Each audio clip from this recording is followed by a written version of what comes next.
এই যে শোনো, নিউ ইয়ারে আমার একটা গিফট চাই তোমার থেকে।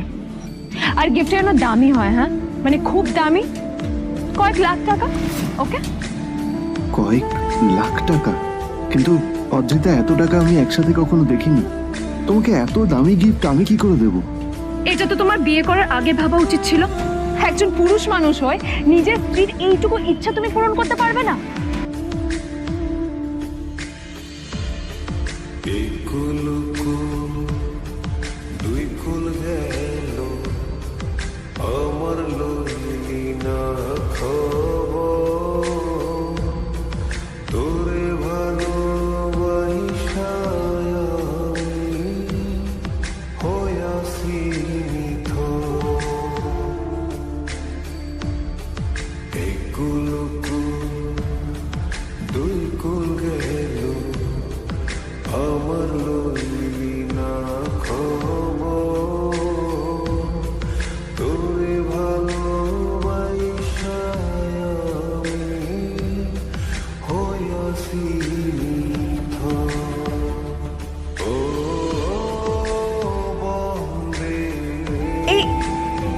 এই ফোনটা মানে এটা তো একটা স্পেশাল এডিশন।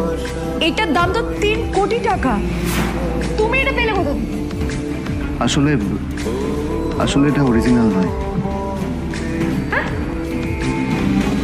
আমি ওই ফোনটারই একটা কপি এনেছি।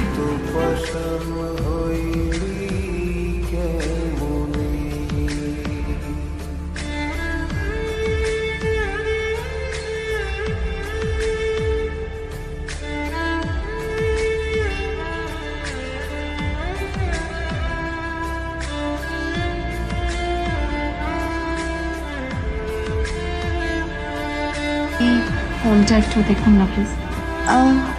ওয়াও, আচ্ছা ম্যাম, আপনি কি মিস্টার রয় চৌধুরীর বন্ধু? কে মিস্টার রয় চৌধুরী? ও, আপনি কি ওই রয় চৌধুরী গ্রুপ অফ ইন্ডাস্ট্রিজের মালিকের কথা বলছেন? হ্যাঁ। না না, আমি ওনাকে চিনি না। আমি কেন, আমার মনে হয় কেউই ওনাকে চেনে না। বড় বড় মানুষেরাই ওনা দেখা পান না। আমিও কোনোদিন ওনাকে দেখিনি। কিন্তু সাডেনলি আপনি এই প্রশ্নটা করলেন কেন? অ্যাকচুয়ালি ম্যাম, আপনার হাতের এই ফোনটা আসলে এটা ফোনের স্পেশাল এডিশন। এই কাটিং, এই ডিজাইন, এই লোগো, এটা জাল করা ইজ নেক্সট টু ইম্পসিবল।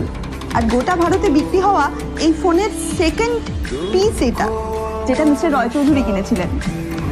সেজন্য জিজ্ঞেস করছি ম্যাম, আপনি এই ফোনটা কোথা থেকে পেলেন?